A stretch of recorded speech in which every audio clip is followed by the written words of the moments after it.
Flowers నేను మీ హర్ష మహేష్ పశువుల కాపరి. సో మళ్ళీ ఎన్ని తిరిగినా ఎక్కడికి పోయినా సముద్రాల చుట్టూ పోయినా డ్రైవింగ్కి పోయినా ఎక్కడికి పోయినా కానీ మన దినచర్య మళ్ళీ పశువులతోటే మొదలైంది. చూసారా, మళ్ళీ పశువుల కోసం వచ్చినాం. ఎప్పటికి పోయినా సరే అబ్బా పశువుల్ని పెంపకం అనేది అత్యద్భుతమైన విషయం. అన్నీ నేర్చుకొని అన్నీ తిరిగి ఎక్కడికి పోయినా ఏమీ లేదని తెలిసి మళ్ళీ పశువుల కాపరి కోసమే వచ్చినాం. సో ఈ పశువులు కాస్తే ఆనందం ఏంటంటే మనసుకు నచ్చిన పని ఒకటి. అందులో ఈ పశువులతో మాట్లాడుకుంటుంటే ఎవరికి సమాధానం చెప్పిన అవసరం లేదు. పశువులే మన మాట వింటాయి.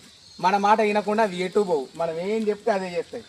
సో ఈరోజు మళ్ళీ ఈ రోజుతో ఫ్రెష్గా పశువులు కాయడానికి వెళ్తున్నాం. ఇగో నా స్నేహితుడు వీడియో తీస్తున్నాడు, అంజీ.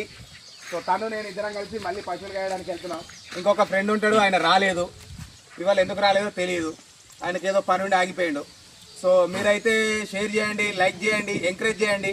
మరిన్ని పశువుల వీడియోల కోసం మంచి వీడియోలు చేయాలని లైక్ చేయండి. Thank you so much. Thank you. నేను మీ హర్ష మహేష్ పశువుల కాపరి.